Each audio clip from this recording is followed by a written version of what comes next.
امتى بدا الصوت الناقد؟ بدا من اول احتكاك بابويا وامي والمدرسين والناس والصحاب.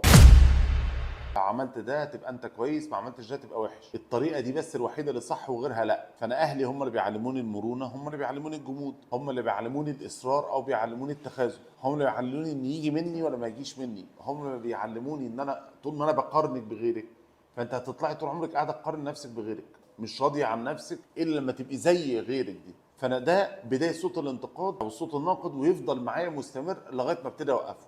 فلما يجي حد يقول لي ابويا طلع عيني، امي طلعت عيني، بقول له مش كبرت وبطلت رضاعه وتعرف تقعد مع نفسك وتتكلم؟ اتكلم. طب هل نروح لاهالينا نقول لهم ماما انت غلطتي في حقي والكلام ده؟